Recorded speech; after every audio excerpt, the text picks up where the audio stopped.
Hey, pal, Sean here with a special live stream because we are joined by one of the biggest and brightest stars in the comic book space, a rising star that we are very lucky to be joined by. We are with the writer of the upcoming Twilight Zone, TMNT Shredder, Batman Dark Patterns, Nightwing, The Six Fingers. We have loved everything this man has been putting out. We are joined by Dan Waters. Dan, thank you so much for being here with us. No, thanks for having me. Thanks for a very kind introduction. You are absolutely welcome, and it is well deserved. So we are wanting you guys to know, and I want this is where I want to start. That TMNT Shredder #1 is on sale now, and #2 comes out October 15th. Make sure you guys get out to the LCS, let them know you want it. Dan, I got to tell you, I really love the first issue. Oh, Um, thank you. you're welcome. And I actually don't tend to love books that are about the bad guy. That tends to not be something that's up my street. But with this one, I was very interested because I've never read TMNT books outside of this new iteration. So I wanted to know kind of what the deal is with Shredder. And I was so happy that there was a moment in particular in the first issue that it was like, okay, I know, I know that Dan gets it. When Shredder could put on the new suit of armor and he just shreds it and makes it right for him in that moment. Everyone should go read it and check it out. That was a moment where it's like we're in good hands. Oh, thank you. Yeah, I mean, I think that is what I do like about writing a villain book is that generally you're sort of dealing with someone who is going to bend the world to their point of view rather than sort of be bent by it.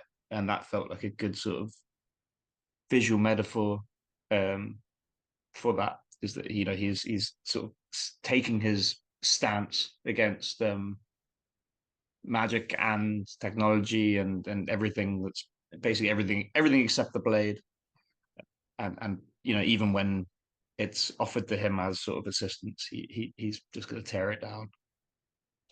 Did you come into this book with like a? Are you a big fan of TMNT, or how do you find your way into this?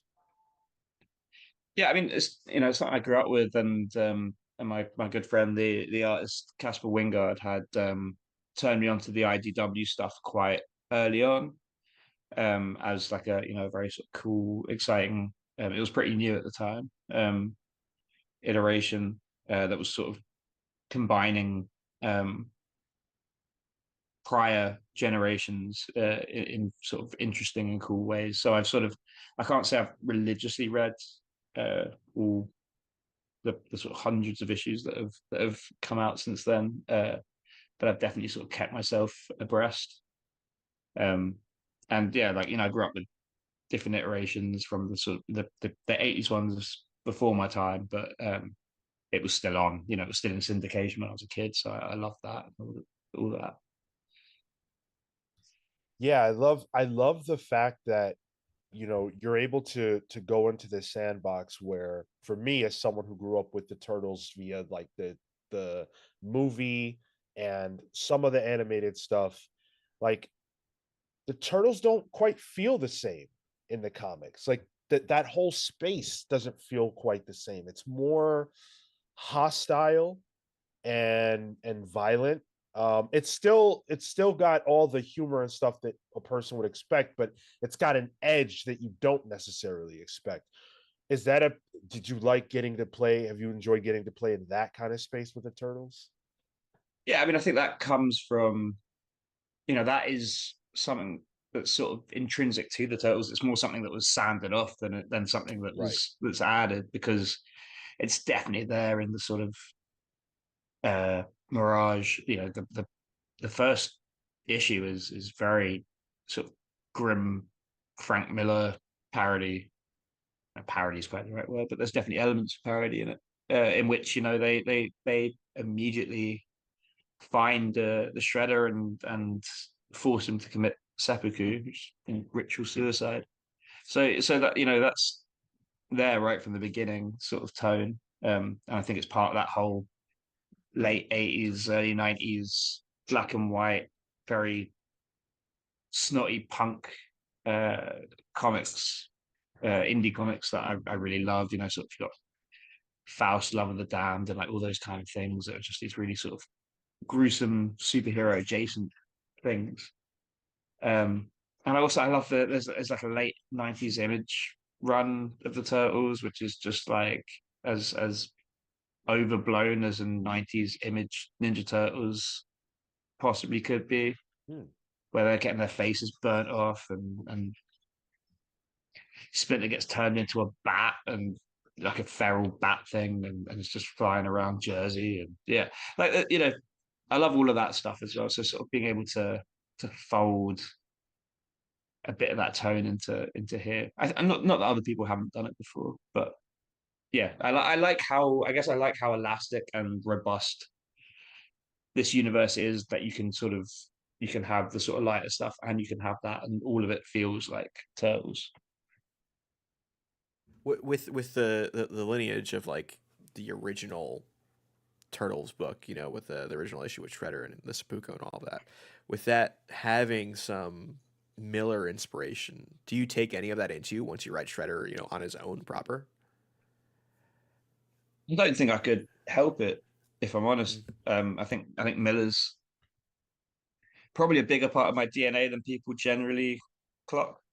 Um, like I think I do mention plenty like the Claremont Miller Wolverine was like handed to me when I was about 8 or 10, and I read it over and over and over, and that was super formative in what comics could be. Um, and all his Daredevil work and Batman work and stuff, as I think you can see that running through a lot of my work, be it Turtles or not. So I think when I come to write something like Shredder, which is a particularly action focused and maybe violence focused uh, Turtles book, yeah, I can't help putting a lot of Miller into it. Well, the guy's name is Shredder. You would assume there's going to be some violence in it, right? Yeah. The Now, title makes a promise. and I'm very excited to see it live up to that promise. You are friends with Alex Packnadell, which has he just dropped the Casey Jones TMNT tie-in today. I Yep. love the way that IDW is reaching out to people like yourself, people like Alex, these really talented writers that like at first thought I don't necessarily go to you guys for the turtle space, but I love the fact that you guys are the exact ones that were chosen because that's how we get interesting ideas in the space. I love it. No, that's nice. Yeah, I mean, I think that first issue of Casey Jones is great. We sort of talked that book out and Shredder out a whole ton back and forth. Tends to be how we work anyway.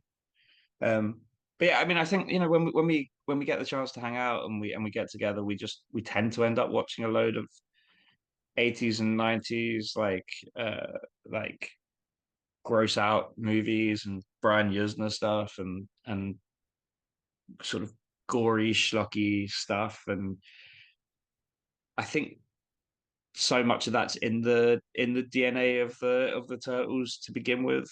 Um, I think there is a sort of a fit for us there. Can we expect any Casey Jones and Shredder at any point? Is there going to be any kind Uh, of Definitely not anytime soon. I'm not trying to interject on his book. sure? They're books that are happening at different scales as well. Casey Jones is very much a sort of New York book, whereas Shredder's going a little bit more international, um, as we sort of explore where the Foot Clan's money has been coming from and where what sort of fingers in pies he's had over the sort of centuries. Now, Twilight Zone is another book you have coming up, and as we said, TMNT Shredder issue 2 is out October 15th, so let your LCS know that you want it.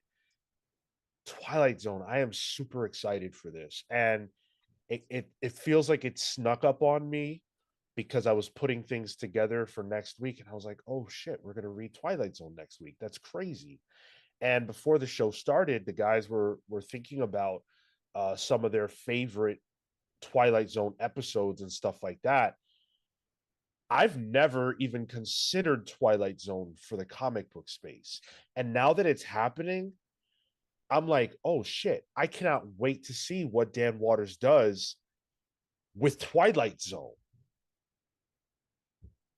Thank you. Yeah, I mean, they asked me if I wanted to write the first issue of this anthology, and they told me who else was going to be working on it, and I thought, oh Jesus, better step my game up.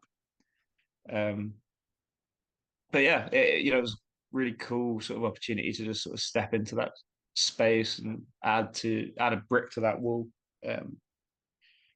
Just Twilight Zone, you could do anything. You can really do anything. Yeah, there was some excitement, like Sean mentioned. We were talking beforehand. Do you have like a hands down, just this is the story that transformed my life from Twilight Zone? I don't know. I feel like it was probably more cumulative. Um, and it just there's so many sort of like adaptations of like fantastic writers and stuff, and that sort of strange fiction before that was really like a as much of a, well, I guess it was always a term, but that sort of Bradbury Ellison style of sort of, is it sci-fi, is it fantasy, is it horror, it doesn't really matter, we're just making stories. I think I probably came to a lot of that through Twilight Zone and just the sort of like just marathoning it um as a teenager, and finding all of these like crazy stories. Do you find that since you're doing like the opening salvo issue of Twilight Zone, do you find a challenge or something freeing with being able just to write a one issue in and out like complete story? Yeah, it's always nice. I like short form. I mean, I really like doing. I love doing. I did a bunch of Detective Comics backups, and they were always like the most fun thing to write, like 8-page stories. Unfortunately, you can't really make a career out of 8-page stories in this day and age. Um, but those I always find so there's no room for any messing around. You sort of have to get in and get out, and a one shot is very much the same. So yeah, they're always fun to do. Morgan Beam's a great choice. Wolfsbane from Webtoons, Crashing, also an IDW book. There's a lot there. I think she's really dynamic. Do you feel like you write for your artists? Like, what is that kind of collaboration process for you? Yeah, God, I try to as much as possible. I think that's a big part of the job. Morgan for this was such a cool choice.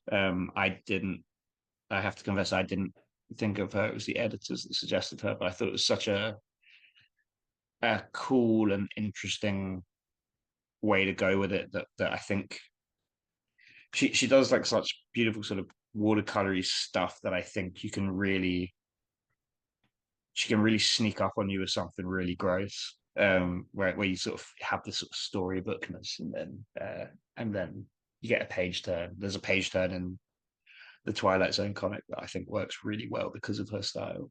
Um, uh, I always try and write as much for my artists as possible.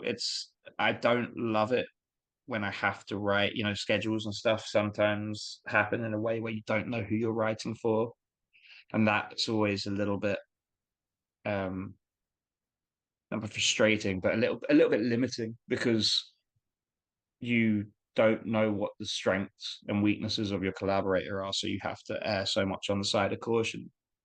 Um, there's also a sort of thing of getting to know an artist as you work with them longer, and sort of developing that shorthand, and that's where I think stuff really starts to sing.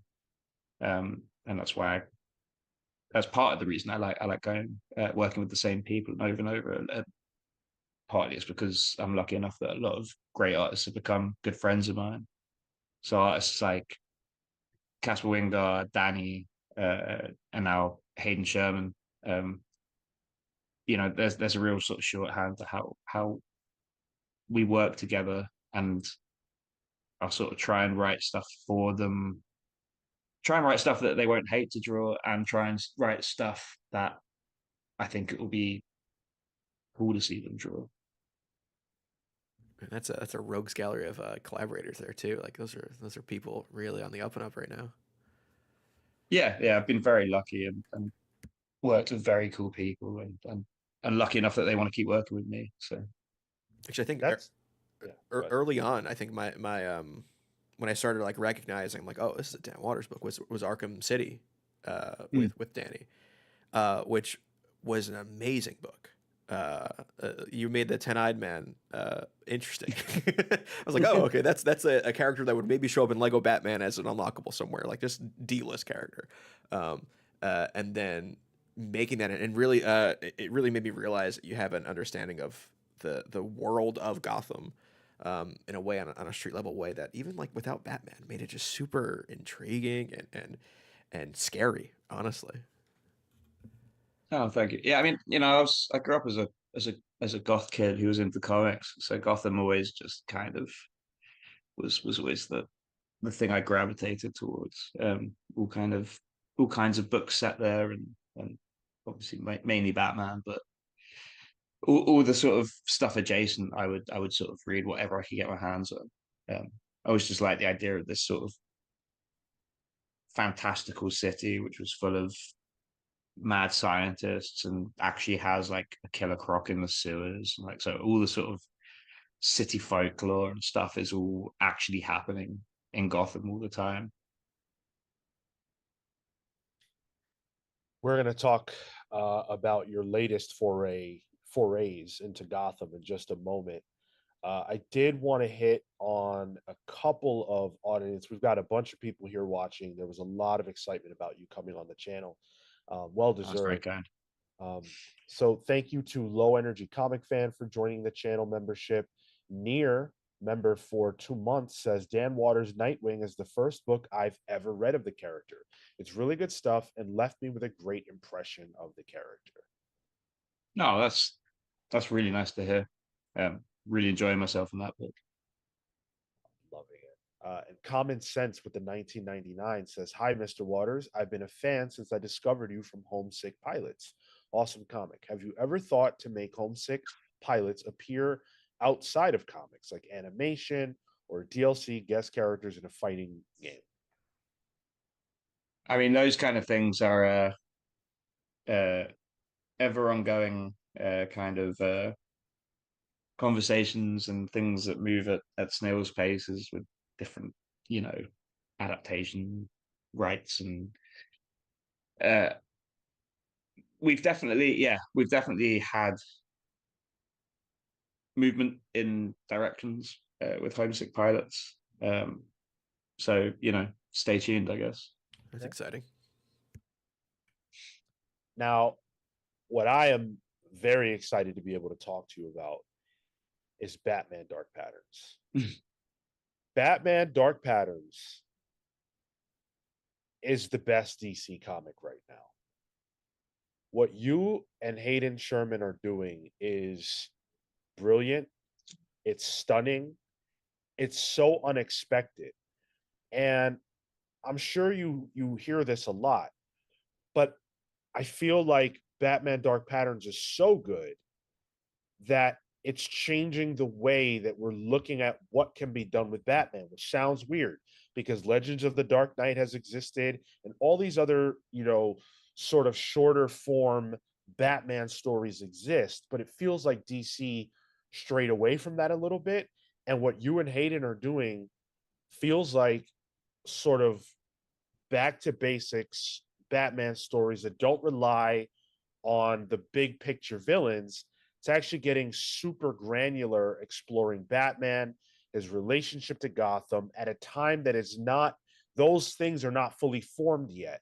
And it's allowing you to play with a Batman who can have a sip of tea with an old lady in a house that's controlled by the ventriloquist, or not the ventriloquist, but by Scarface. Scarface, yeah. Like, these are things that are just unbelievably unexpected, but they're fresh and exciting. Can you please talk to us about how Batman Dark Patterns came to be from your perspective?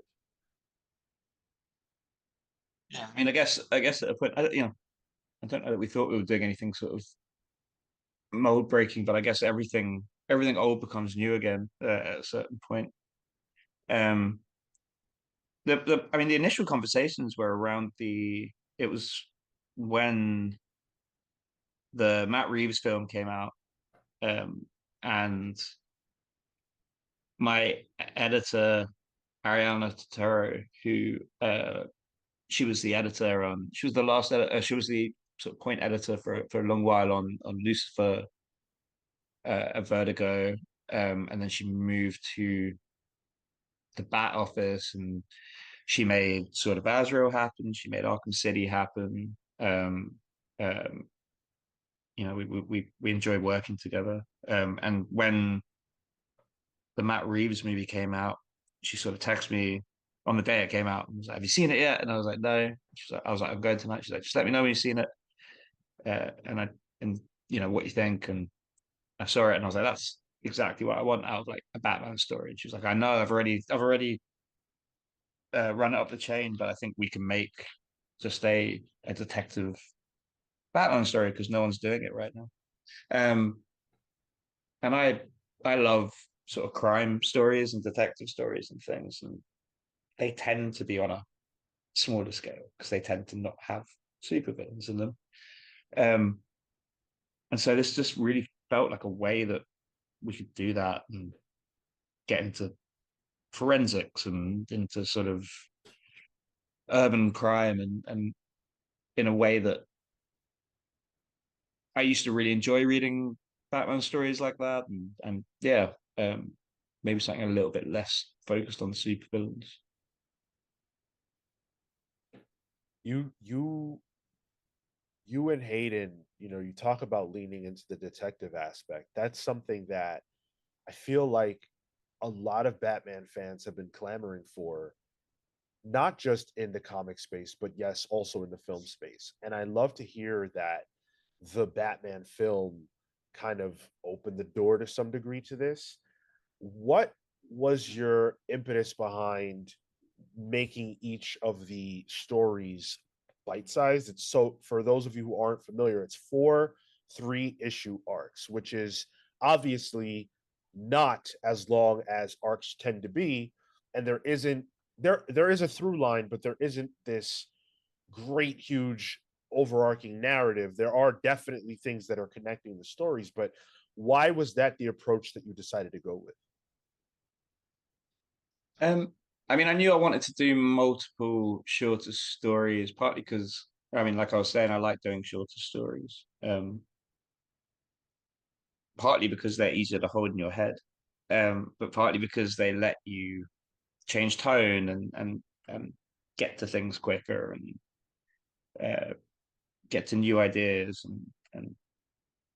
uh, and I wanted to do a couple of crime cases. So having those shorter arcs were all ways of doing that. I knew I wanted to do like Scarface Towers, and I knew I wanted to do The Wound Man, and having shorter crime cases that had a beginning, middle, and end across 3 issues felt like a nice, clean way of doing that.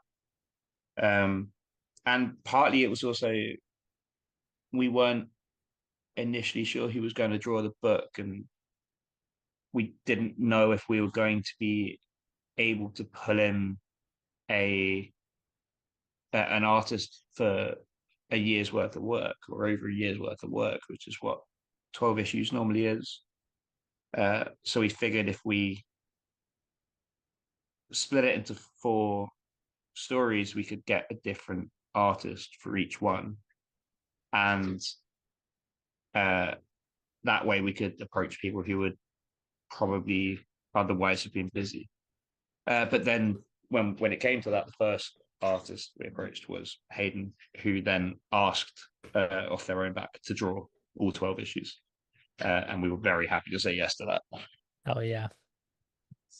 Hayden is doing things that I didn't even know were possible in comics.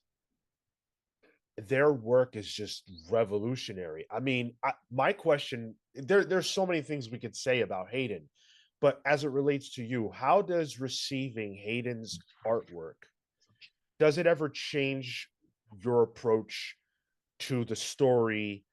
What is the working relationship like between you all? Because I can imagine that when you're getting these pages in, it's mind bending. Yeah, I mean, definitely. I think at this point, it's always it's a gift getting in these pages. At this point, I'm definitely writing towards what I know Hayden will want to draw and know what they will deliver as in sort of beautiful Hayden style. It's tempting to each. I mean, I'm saying I finished writing the book a while ago at this point, but towards the end, it was tempting to sort of write 22 cityscapes, because Hayden is mental and probably the only artist who would really enjoy drawing 22 cityscapes, because a single issue, and they'd all come out beautifully. At the beginning, though, definitely it once Hayden started putting designs together for the book, it definitely sort of rewired how the tone of the book was going to feel in my head for the better, in terms of having this very like classic, more sort of 80s Batman design, rather than the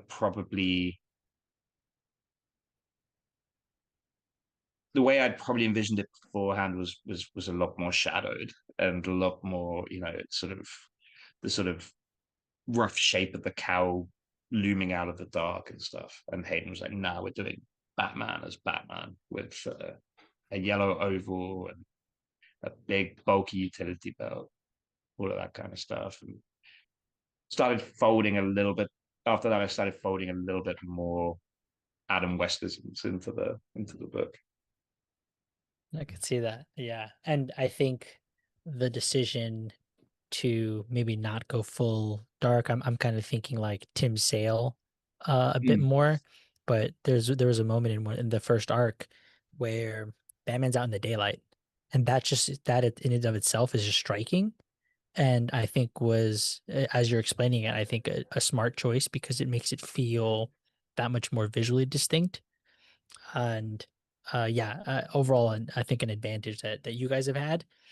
And I'm curious, you mentioned you have these sort of shorthands for as you get to work with a creator. What is that sort of shorthand that you might have formulated with Hayden and their work? Well, that's a tricky question, but I guess all I can sort of speak to is just the scripts generally get shorter. Like, we know, like Hayden will know what I mean with a page description or a panel description, because I also know what they're. I mean, I'm not saying I can predict what they're actually going to hand in as a page format or anything like that, but it just becomes this thing of understanding. It's a dance, like a script and a page. It just becomes about knowing each other, I think. I know you said you wrote it a while ago, but if you can remember, like there's a page that sticks out to me because it was from the most recent issue. But I'm sure that there have been quite a few instances like this. So in the most recent issue, there's a page where there's a guy lighting a lighter, and it it engulfs, and then each panel is actually a part of that flame, and it's showing you different things. Now, I could imagine that your script, may have said, and I would love for you to walk me through it. Guy lights match, and these panels show you these different things that are happening. I could see that, right? And that could be laid out in a very simple way. I think that page had like 5 or 6 panels, and I can see how that would be laid out really typically. But then Hayden takes it and transforms it into something that I was looking at for 5 minutes. Mm-hmm. So when you write that page, how does what you wrote look juxtaposed with what Hayden did? Could you have envisioned that on any level? No, not specifically, but I think that's definitely part of what you learn working with an artist like that is to give them the space to do these things as well. Like issue 9, I think was a really good example of that in terms of it. I think out of 22 pages, 20 of them take place in one room. Yeah. But I knew that in Hayden's hands, that was going to still be something that would end up being visually striking and sort of would still sort of captivate. So I wouldn't try and be like, oh, maybe draw this page in the shape of X, Y, or Z or whatever, because that's the stuff that Hayden likes doing, and I don't want to get in their way. I want to let them, that would I think that would be stifling. And also trying to, it would feel like I was trying to get in on and take credit for the sort of stuff that they do themselves instinctively, and it's their style. But yeah, I always try and like a script should be like a bit of a conversation as well. So I always try and kind of, more than I'm sort of feeling like I write panel 1, this happens, panel 2, this happens, panel 3, this happens. I do that. Of course I do. It's my job. But I think it's more important to communicate at the top of it that it's like, how does this page feel? Like what is the tone, and what are we trying to communicate, like down this page? And you're saying you as you were writing these 12 issues, did your scripts change for the way they were written for Hayden? Like as you started to learn their process? Yeah, I mean, like I said, they got shorter, Sure. which is generally the case. As you learn how each other work. But yeah, I mean, it's also learning to trust each other. So it yeah, I think they changed only in terms of I was writing towards Hayden. What is the I mean, as much as you can speak to it, I guess, the internal feedback been to Dark Patterns? Because I know on our side of things, everybody that I know who reads DC Comics is loving it. And we're all talking about it like there should be a Dark Patterns for Wonder Woman, like someone said we had a whole thread going in our Discord server of people listing different kinds of patterns. It was like Constantine patterns, like a Constantine dark pattern sort of thing. Yeah, like a quilt patterns for quilt, whoever it was. There were so many different ideas. Like, is this something that you think DC's receiving well, and maybe thinking about ways that you can do something else with this kind of idea? I mean, I hope so. I know people interiorly have told me that they've very much enjoyed the book and stuff, and I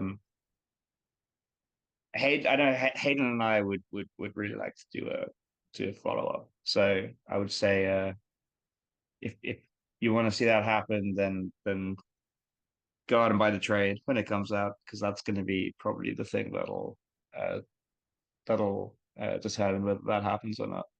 It's funny. We have viewers that are trade waiters for books, and they get so much FOMO when we talk about Dark Patterns.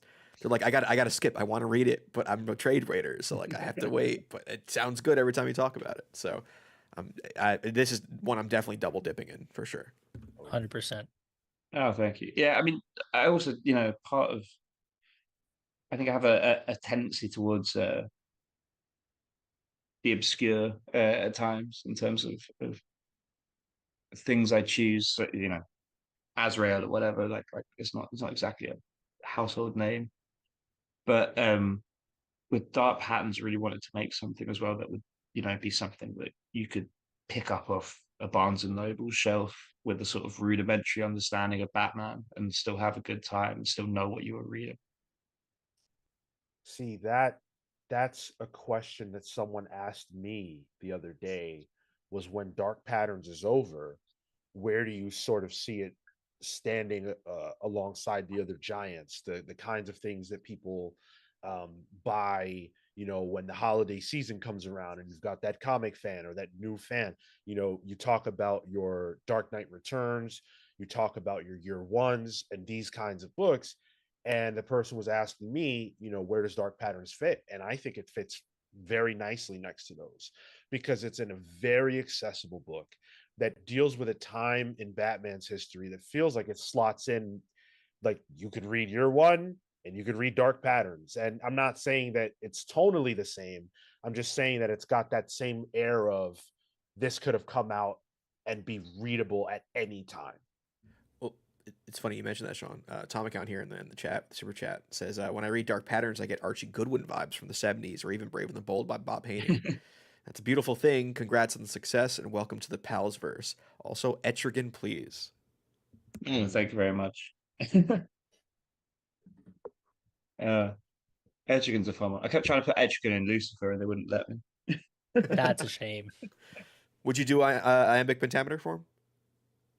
Oh yeah, I mean, I wrote the way. first. But I wrote there was a scene that we flashed back to in the first arc of Lucifer, the first 6 issues. Every issue had a flashback to this scene, and it was written entirely in iambic pentameter, and I don't think a single sod noticed. I'm there reading all the old Swamp Thing Alan Moore stuff, just counting my beats, making sure we're on there on pace. That is the problem, is I can't reread those Lucifer issues without just counting them over and over to make sure that I've got them right. Was that 11 or was that 9? Yeah. We got another super chat from Common Sense, 2 actually, a pair. He said, for $4.99, Mr. Waters, in your Nightwing other arc, have you ever considered putting Chris Kent / Nightwing in the arc? DC wouldn't let you? ? I mean, not really. I wrote what I wanted to write with that one. I just wanted to kind of go right back to Vanzi and have that kind of connective tissue between Dick Grayson and Vanzi. I love this Nightwing run. I am not the biggest fan of Nightwings, not for any particular reason, but when I saw that you and Dexter Soy, 2 of my favorites, were going to be on this book, I had to jump on board, and I have not been disappointed at all. I'm falling for this character that I normally don't even think about. No, thank you. Yeah, go ahead. What I guess, what brought you to Nightwing? Because he's coming off of a series of pretty big deals, with the Absolute Power event and how that changed things for the Titans, and then even before that with Dark Crisis, and then here you come off of the Tom Taylor Bruno Redondo run, which obviously was a juggernaut run. How do you come into this and try to not just do what we've been doing? I mean, I think that sort of comes naturally. in that I think Tom and I are quite different writers. Uh, Tom runs kids TV shows, and I write really, really nasty horror books. And Nightwing sort of sits somewhere in between those. And I kind of enjoyed revisiting some of the things that he brought to Nightwing and stuff like that, Night Might and things, and just knowing that that they're going to look quite different through my lens and Dexter's lens. Yeah, I think the character is great. He's a sort of interesting nut to try and crack in terms of how he sits between Batman and Superman. I think it's interesting that, and this is sort of definitely stuff that's kind of subtext or text in the book, that Batman and Superman were kind of very separate characters that didn't cross over until Robin existed. Dick Grayson's in the first ever Superman Batman crossover back in the 40s. And he really serves as that kind of connective tissue. You've got the sort of darkness of Batman and the color of Superman, then you've got this colorful Batman kid in between them. I love it. I love it. Chop Harder Alchemist with 4.99 says, "Thank you for all your wonderful words, Dan. I loved your work on the Doomsday Special, and I've read all of your books since. Dark Patterns is peak." No, that's really kind. Yeah, I really liked writing that Doomsday Special. That was really fun. Common Sense with another 19.99 says, "In Nightwing, you brought Deathwing from Teen Titans. Are you aware about Donna's son is alive? Do you think there should be a Donna Troy solo comic about Donna being a mother to her son so she can prevent him becoming Lord Chaos?" Wow. I mean, that's above my pay grade. Right. That's a Common Sense is a living Wikipedia, so he knows all about these things. Like that was Greek to me. Yeah. Common Sense, but kudos to you. There's a book that you did that I think a lot more people should read, and it should be on their radar. The Seasons Have Teeth. I really, really enjoyed that book. And it was weird because I didn't expect it at all. I bought it because of your name, and I didn't quite know what it was going to be about. And then it was about this, this photographer in this space where the seasons are actually sort of personified in a way by the elements and things like that.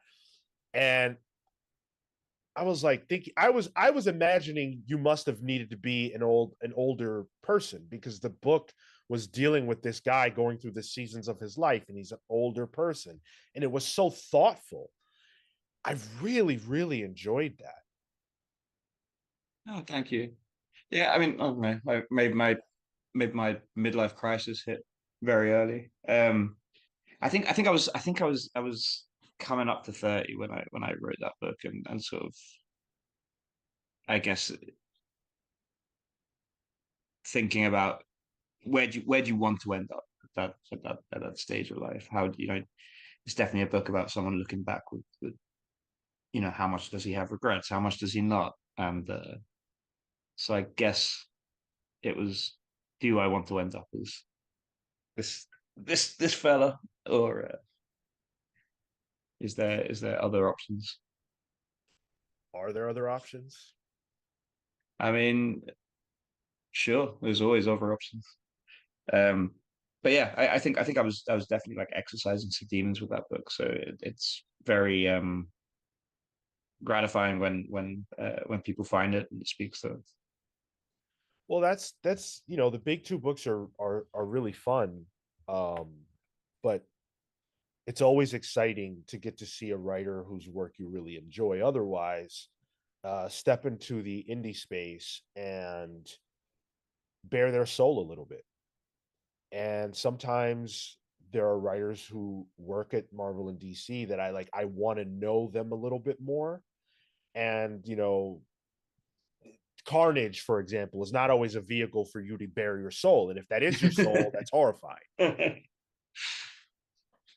Yeah, that's true. I haven't done any indie work for a little while, since One Hand Six Fingers, but I have uh 2 books that should be coming out next year. One definitely is. And I'm really looking forward to getting to do that again. Do you feel like? Oh, go ahead. I was going to ask, can you say who your collaborators are on that, or is this a little hush hush still? I'm sure I can. It's not announced or anything, but I'm working with Brian Level on one of them, who's a good friend, and he drew a few issues of Lucifer, and we really enjoyed working together there. And he's an extremely sort of thoughtful.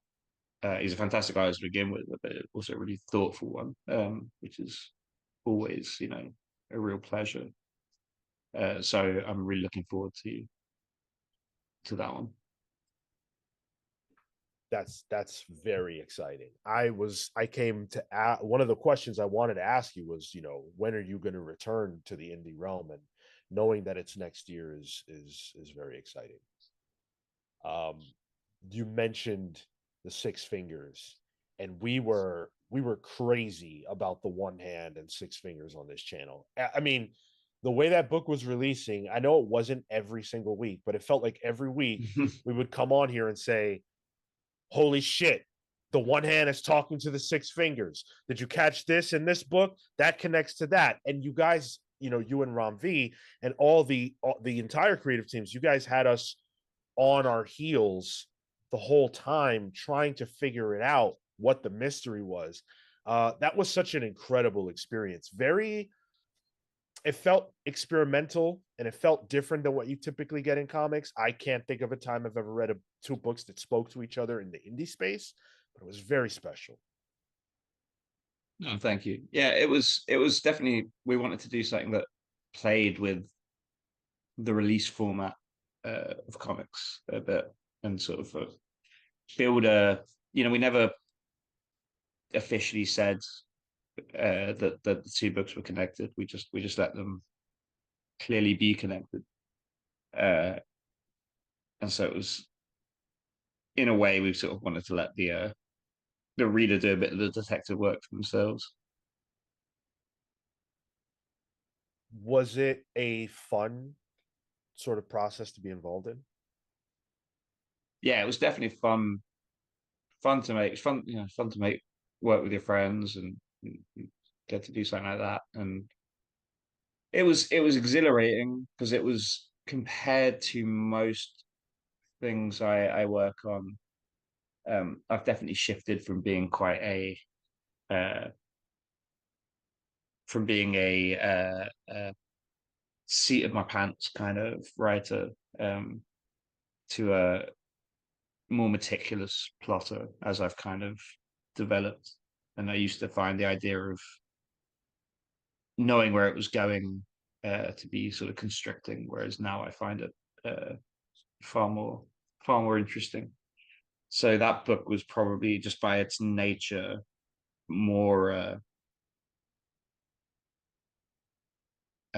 because the 2 books were in conversation. So Ram would do stuff that would then inspire or change ideas for the next issue of my one, and vice versa, and back and forth.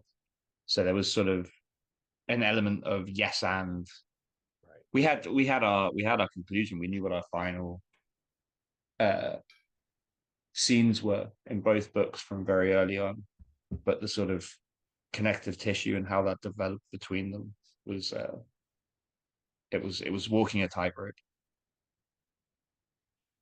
It's interesting that you describe that you used to prefer a writing style that was sort of more fly by the seat of your pants. In my mind, I would imagine that you have to trust your instincts a lot to be able to write that way, to be able to just sort of instinctively say, this is the direction. This is what makes sense in this moment. Um, would you say that's inspired by a level of confidence and trust in yourself, or why was that your preferred method? I think it felt at the time it felt more authentic to me. Mm. Uh, and I sort of figured that if I could surprise myself, I could probably surprise other people. Um, I used to have a general mistrust of